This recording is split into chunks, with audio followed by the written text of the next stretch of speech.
ನಮಸ್ಕಾರ ಸ್ನೇಹಿತರೆ. ಈಗ ನಾವು ರಾಮನಗರದ ಹತ್ರ ಇರೋ ಒಂದು ತೋಟದಲ್ಲಿ ಕ್ಯಾಮ್ರಾ ಸ್ಕ್ಯಾನಿಂಗಿಗೆ ಅಂತ ಬಂದಿದ್ದೀವಿ. ಇದು 650 ಅಡಿ ಬೋರ್ವೆಲ್ ಆಗಿರುತ್ತೆ. ಕ್ಯಾಮ್ರಾ ಸ್ಕ್ಯಾನಿಂಗ್ ಮಾಡಿಸ್ಬೇಕು ಅಂತ ಕಸ್ಟಮರ್ ನಮ್ಮನ್ನ ಕರೆದ್ರು. ಆದ್ದರಿಂದ ನಾವು ಹೋಗಿ ಸ್ಕ್ಯಾನಿಂಗ್ ಮಾಡ್ತಾಯಿದ್ದೀವಿ. ಈ ಕ್ಯಾಮ್ರಾ ಸ್ಕ್ಯಾನಿಂಗ್ ಮಾಡ್ತಾ ಇರ್ತಕ್ಕಂಥ ಉದ್ದೇಶ ಏನಂದರೆ, ಇವರು ಬೋರ್ ಕೊರೆಸಿ 6 ವರ್ಷ ಆಗಿತ್ತು, ಮೋಟ್ರ್ ಬಿಟ್ಟಿರಲಿಲ್ಲ. ಸೊ ನೀರಿದೆಯಾ ಅಥವಾ ಬೋರ್ಡ್ರಸ್ ಏನಾದ್ರು ಅಡ್ಡ ಬಿದ್ದಿದೆಯಾ ಚೆಕ್ ಮಾಡಿಸೋದಕ್ಕೆ ಅಂತ ಸ್ಕ್ಯಾನಿಂಗ್ ಮಾಡಿಸ್ತಾ ಇರೋದು. ವಿಡಿಯೋನ ಪೂರ್ತಿ ನೋಡಿ ಮತ್ತು ನಮ್ಮ ಚಾನಲ್ನ ಸಬ್ಸ್ಕ್ರೈಬ್ ಮಾಡಿ. ಇನ್ನೂ ಹೆಚ್ಚಿನ ವೀಡಿಯೋಗಾಗಿ ಪ್ರೋತ್ಸಾಹ ನೀಡಿ.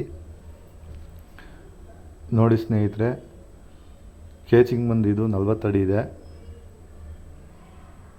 ಮತ್ತು ನೀರು 30 ಅಡಿಗೆ ಸ್ಟಾಕ್ ಆಗಿದೆ. ಸೊ ಈ ಬೋರ್ವೆಲ್ಲು ಮೋಟ್ರು ಬಿಡ್ಬೋದಾ ಇಲ್ವಾ ಅಂತ ನೋಡೋಣ ಬನ್ನಿ ಮುಂದಕ್ಕೆ. ಸ್ಟಾರ್ಟಿಂಗಲ್ಲಿ ಕ್ಯಾಮ್ರಾ ಬಿಡ್ಬೇಕಾದ್ರೆ ಸ್ವಲ್ಪ ಅಡಚಣೆ ಇರುತ್ತೆ. ನೋಡ್ಬೋದು, ಕೇಚಿಂಗ್ ಎಂಡ್ ಆಯಿತು. ಇಲ್ಲಿಂದ ಬಂಡೆ ಸ್ಟಾರ್ಟ್ ಆಗಿದೆ. ವಿಡಿಯೋ ತುಂಬ ಲಾಂಗ್ ಇರೋದ್ರಿಂದ ದಯವಿಟ್ಟು ಬೇಜಾರಾಗಬೇಡಿ. ಸ್ಕಿಪ್ ಮಾಡ್ದಂಗೆ ಕೊನೆವರೆಗೂ ವಿಡಿಯೋ ನೋಡಿ. ಪ್ರಕೃತಿ ತಾಯಿಲಿ ಬೋರ್ವೆಲ್ ಕೊರೆಸಿದಾಗ ನೀರು ಯಾವ ಥರ ಇರುತ್ತೆ ಅಂತರ್ಜಲದಲ್ಲಿ ಅಂತ ನೀವು ನೋಡ್ಬೋದು. ನೋಡಿ, ಇಲ್ಲೊಂದು ಫ್ರ್ಯಾಕ್ಚರ್ ಇದೆ. ಈ ಫ್ರ್ಯಾಕ್ಚರ್ ಬಂದು 60 ಅಡಿಗಿದೆ. ಇಲ್ಲೊಂದು ದೊಡ್ಡ ಫ್ರ್ಯಾಕ್ಚರ್ ಇದೆ. ಈ ಫ್ರ್ಯಾಕ್ಚರ್ ಬಂದು 68 ಅಡಿಗಿದೆ. ಸೊ ಈ ಬೋರ್ ಮಳೆಗಾಲದಲ್ಲಿ ಚೆನ್ನಾಗಿರುತ್ತೆ, ಬಟ್ ಮೇಲ್ಗಡೆ ಇರೋ ನೀರಾದ್ರಿಂದ ನೀರು ಕಡಿಮೆ ಆಗೋ ಚಾನ್ಸಸ್ ಇರುತ್ತೆ. 68ನೇ ಅಡಿ ಇರೋ ಫ್ರ್ಯಾಕ್ಚರ್ದು.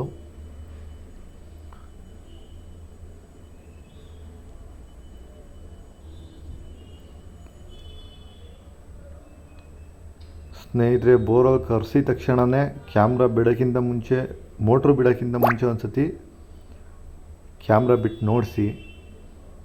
ಸೊ ದಟ್ ನಿಮಗೆ ಎಲ್ಲೆಲ್ಲಿ ರಾಕ್ದು ಫ್ರ್ಯಾಕ್ಚರ್ಸ್ ಇರುತ್ತೆ, ಎಲ್ಲೆಲ್ಲಿ ನೀರು ಬರುತ್ತೆ, ನೀರು ಬಂದಿದೆ ಅನ್ನೋ ಒಂದು ನಿಮಗೆ ಎಕ್ಸಾಕ್ಟ್ ಮಾಹಿತಿ ಗೊತ್ತಾಗುತ್ತೆ.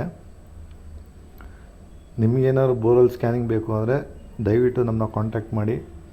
ಅತಿ ಕಡಿಮೆ ಬೆಲೆಯಲ್ಲಿ, ರೈತರಿಗೋಸ್ಕರನೇ ಕಡಿಮೆ ಬೆಲೆಯಲ್ಲಿ ಕ್ಯಾಮ್ರಾ ಸ್ಕ್ಯಾನಿಂಗ್ ಮಾಡಿಕೊಡ್ತೀವಿ. ಮೋಟ್ರು ಬಿಟ್ಟಾದಮೇಲೂ ಒಂದು ಸತಿ ಸ್ಕ್ಯಾನಿಂಗ್ ಮಾಡಿಸ್ಕೊಳ್ಳಿ.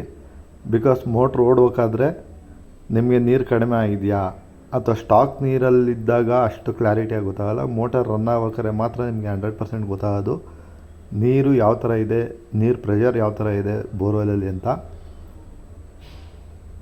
ನೀವು ನೋಡ್ಬೋದು, 68 ಅಡಿಗೆ ಬಂದು ಫ್ರ್ಯಾಕ್ಚರ್ ಬಿಟ್ಟರೆ ಇನ್ನು ಸಣ್ಣ ಪುಟ್ಟ ಎಳೆಗಳಿದೆ. ಈ ಎಲೆಗಳೆಲ್ಲ ಕಾಣಿಸ್ಬೇಕಂದ್ರೆ ನೀವು ಮೋಟ್ರ್ ಹಾಕಿ ರನ್ನಿಂಗಲ್ಲಿದ್ದಾಗ ಕ್ಯಾಮ್ರಾ ಬಿಡಿಸ್ಕೊಳ್ಳಿ. ಲಕ್ಷಾಂತರ ರೂಪಾಯಿ ಕೊಟ್ಟು ಬೋರ್ವೆಲ್ ಕೊರೆಸಿರ್ತೀರ, ಆದರೆ 2000-3000 ರೂಪಾಯಲ್ಲಿ ಏನಾಗಲ್ಲ ಸ್ನೇಹಿತರೆ. ಆದಷ್ಟು ಕ್ಯಾಮ್ರಾ ಸ್ಕ್ಯಾನಿಂಗ್ ಮಾಡಿಸ್ಕೊಳ್ಳಿ. ನೀವು ಮೋಟ್ರ್ ಸೆಲೆಕ್ಟ್ ಮಾಡ್ಬೇಕಾದ್ರೂ ಅಷ್ಟೇ, ಕ್ಯಾಮ್ರಾ ಸ್ಕ್ಯಾನಿಂಗ್ ಮಾಡಿಸಾದ್ಮೇಲೆ ಮೋಟ್ರ್ ಸೆಲೆಕ್ಟ್ ಮಾಡಿ. ನೋಡ್ಬೋದು ಸ್ನೇಹಿತರೆ, ಸಣ್ಣ ಪುಟ್ಟ ಎಲೆಗಳು ಇದರಲ್ಲಿ ಗೊತ್ತಾಗಲ್ಲ. ಸೊ ದಟ್ ನಿಮ್ಗೆ ಯಾವ್ದಾದ್ರು ಸಣ್ಣ ಫ್ರ್ಯಾಕ್ಚರಲ್ಲಿ ಯಾವ್ದಾದ್ರು ಸ್ವಲ್ಪ ನೀರು ಬರ್ತಾಯಿದ್ರೆ ಮುಂದಕ್ಕೆ ಬೋರ್ವೆಲ್ ಬ್ಲಾಸ್ಟ್ ಮಾಡಿಸ್ಬೇಕಾ, ಬ್ಲಾಸ್ಟ್ ಮಾಡಿಸೋದ್ರಿಂದ ನೀರು ಜಾಸ್ತಿ ಆಗುತ್ತೆ. ಮಾಡಿಸ್ಬೇಕಾ ಬೇಡವಾ ಅಂತ ಮೋಟ್ರ್ ರನ್ ಮಾಡ್ಬೇಕಾದ್ರೆ ನೀವು ಕ್ಯಾಮ್ರಾ ಸ್ಕ್ಯಾನಿಂಗ್ ಮಾಡಿಸಿದ್ರೆ ತುಂಬ ಒಳ್ಳೆಯದು. ಇದು ಸ್ಕ್ಯಾನಿಂಗಲ್ಲಿ ನನ್ನ ಮೊದಲನೇ ವೀಡಿಯೋ. ಆದ್ದರಿಂದ ದಯವಿಟ್ಟು ಸಪೋರ್ಟ್ ಮಾಡಿ. ಇನ್ನೂ ಹೆಚ್ಚಿನ ವೀಡಿಯೋಗಳಿಗಾಗಿ, ಇನ್ನೂ ಹೆಚ್ಚಿನ ಮಾಹಿತಿಗಾಗಿ.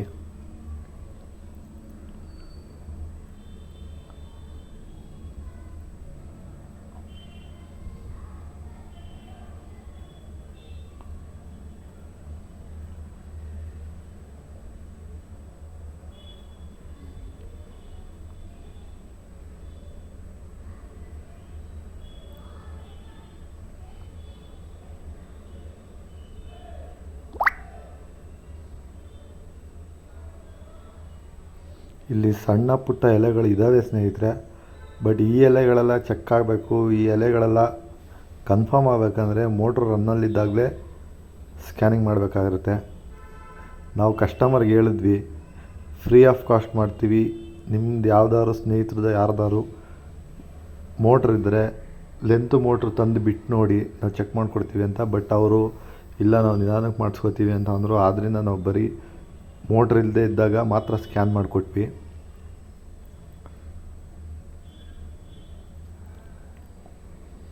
ಇಲ್ಲಿ ನೋಡ್ಬೋದು ಸ್ನೇಹಿತರೆ, ಇದೊಂದು ಗ್ಯಾಪು, ಇದರಲ್ಲೂ ನೀರಾಗಿದೆ. ಬಟ್ ಈ ನೀರೆಲ್ಲ ಕನ್ಫರ್ಮಾಗಿ ಗೊತ್ತಾಗದೆ ಮೋಟ್ರ್ ರನ್ನಲ್ಲಿದ್ದಾಗ ಸ್ಕ್ಯಾನಿಂಗ್ ಮಾಡಿದಾಗ, ಸೊ ದಟ್ ನೀವು ಎಷ್ಟು HP ಮೋಟ್ರು ಬಿಡ್ಬೋದು. ಇವಾಗ ನಾನು ಹೇಳೋದು ನನ್ನ ಸ್ನೇಹಿತರಿಗೆ, ನನ್ನ ವೀಕ್ಷಕರಿಗೆ ನಾನು ಹೇಳೋದೇನೆಂದರೆ, ಬೋರ್ ಕೊರೆಯುವಾಕರೆ ಬರೋ ನೀರನ್ನ ನಂಬ್ಕೊಂಡು ನೀವು ಯಾವುದೇ ಕಾರಣಕ್ಕೂ ಮೋಟ್ರು ಬಿಡೋಕ್ಕೆ ಹೋಗ್ಬೇಡಿ. ಅದ್ರ ಮೇಲೆ ಜಡ್ಜ್ ಮಾಡಿ ನೀವು ಮೋಟ್ರು ಬಿಡೋಕ್ಕೆ ಹೋಗ್ಬೇಡಿ. ಯಾವ್ದಾದ್ರು ಒಂದು ಆ್ಯಾವ್ರೇಜ್, ಈಗ ನೀವು ಕೊರೆಯೋಕಾರೆ ಒಂದು 4 ಇಂಚ್ ನೀರು ಬಂದಿದೆಯಾ, ಒಂದು 7.5 ಒಂದು 12.5 HP ಮೋಟ್ರ್ ಯಾರ್ದಾರು ಇದ್ದರೆ ಬಿಟ್ಟು ಒಂದು ಸತಿ ಚೆಕ್ ಮಾಡಿ ಆಮೇಲೆ ನೀವು ಮೋಟ್ರ್ ಪರ್ಚೇಸ್ ಮಾಡಿ. ಮುಂಚೆನೇ ಪರ್ಚೇಸ್ ಮಾಡಿ ನೀವು ಕೊರೆಯುವಾಕರೆ ಬಂದಿದ್ದ ನೀರು ನೋಡಿ ನೀವು ಮೋಟ್ರ್ ತಂದು ಹಾಕಿದ್ರೆ ಲಾಸ್ ಆಗೋ ಚಾನ್ಸಸ್ ಇರುತ್ತೆ. ಲಾಸ್ ಯಾವ ರೀತಿ ಅಂದರೆ, ನಿಮಗೆ ಲೆಂತು ಕೇಬಲೆಲ್ಲ ಉಳ್ಕೊಳ್ಳುತ್ತೆ. ಬಟ್ ಮೋಟ್ರು ಇವಾಗ ನೀರು ಕಡಿಮೆ ಇತ್ತು, HP ಜಾಸ್ತಿ ಆಯಿತು, ನೀರು ಬೇಗ ಎತ್ತೇಸಿತ್ತು, ಆಮೇಲೆ ಡ್ರೈ ರನ್ ಆದರೆ ನೀವು ಆವಾಗಲೂ ಮೋಟ್ರ್ ಚೇಂಜ್ ಮಾಡಬೇಕಾಗತ್ತೆ. ಇಲ್ಲ ಬೋರಲ್ಲಿ ನೀರು ಚೆನ್ನಾಗಿತ್ತು ಬಟ್ ನೀವು ಕಡಿಮೆ HP ಮೋಟ್ರು ಬಿಟ್ಟರೆ ನಿಮ್ಮದು ಜಮೀನು ಜಾಸ್ತಿ ಇತ್ತು ಅಂದಾಗ್ಲೂ ನಿಮಗೆ ಲಾಸ್ ಅನ್ನೋದಾಗುತ್ತೆ. ಯಾಕಂದರೆ ಮೋಟ್ರ್ ಚೇಂಜ್ ಮಾಡಬೇಕಾಗುತ್ತೆ, ಮತ್ತೆ ಎತ್ತಬೇಕು, ಇಳಿಸ್ಬೇಕು. ಅದರ ಬದಲು ನೀವು ಎತ್ತಿ ಇಳಿಸೋದಕ್ಕೆ ನಿಮ್ಮ ಸ್ನೇಹಿತರದ್ದು ಯಾರ್ದಾರು ಮೋಟ್ರು ಅಥವಾ ನಿಮ್ಮದೇ ಯಾವ್ದಾದ್ರು ಮೋಟ್ರ್ ಇದ್ದು ಅದನ್ನು ಬಿಡೋದ್ರಿಂದ ನೀವು ಫರ್ದರ್ ನೀವು ಯಾವ ಥರ ಎಷ್ಟು HP ಮೋಟ್ರು, ಎಷ್ಟು ಸ್ಟೇಜ್ ಮೋಟ್ರು ತೊಗೋಬೋದು. ಆಮೇಲೆ ಈ ಬೋರ್ವೆಲಲ್ಲಿ ನೀರು ಯಾವ ಥರ ಇದೆ, ಯಾವ ಥರ ಪ್ರೆಷರ್ ಇದೆ ಅನ್ನೋದು ನಿಮ್ಗೆ ಗೊತ್ತಾಗುತ್ತೆ.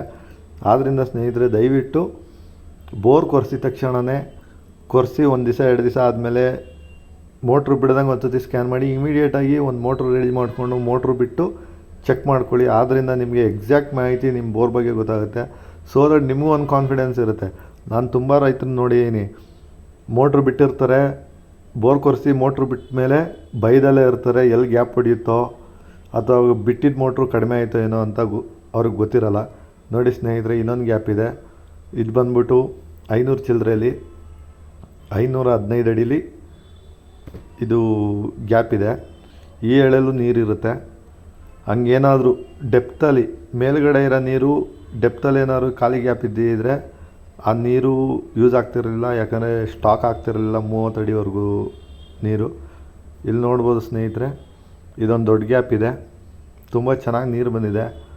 ಈ ಬಾವಿಗೆ ನಮ್ಮ ಅನಿಸಿಕೆ ಈ ಸ್ಕ್ಯಾನಿಂಗ್ ಮುಖಾಂತರ ಗೊತ್ತಾಗಿದೆ ಏನಂದರೆ, 7.5-16 ಸ್ಟೇಜ್ ಮೋಟ್ರು ಸಿಂಗಲ್ ಕೇಬಲ್ದು ಆರಾಮಾಗಿ ಬಿಟ್ಕೋಬೋದು. ನೀರಾಗುತ್ತೆ. ಒಂದು 2 ಎಕರೆ 2.5 ಎಕರೆ 3 ಎಕರೆವರೆಗೂ ನೀರಾಗುತ್ತೆ. ಏನೋ ಅಡ್ಡ ಬಂದಿದೆ ಸ್ನೇಹಿತರೆ, ಯಾರೋ ಸ್ಪೂನ್ ಹಾಕಿದ್ರು, ಸ್ಪೂನಾಗಿ ಅಡ್ಡ ಬಿದ್ದಿದೆ. ನೋಡುವುದು ಬೋರ್ವೆಲಲ್ಲಿ ತುಂಬ ಚೆನ್ನಾಗಿ ನೀರಿದೆ. ತುಂಬ ಚೆನ್ನಾಗಿದೆ ಅಂತ ನಾವು ಯಾವತ್ತಕ್ಕೆ ಹೇಳ್ತಾ ಇದ್ದೀವಿ ಅಂದರೆ, ಲೈಕ್ ಈ ಫ್ರ್ಯಾಕ್ಚರ್ಸ್ನ ನೋಡಿ ಒಂದು ಅಸಂಪ್ಷನ್ ಅಷ್ಟೇ. ಬಟ್ ಎಕ್ಸಾಕ್ಟ್ಲಿ ನಮಗೆ ಗೊತ್ತಾಗೋದು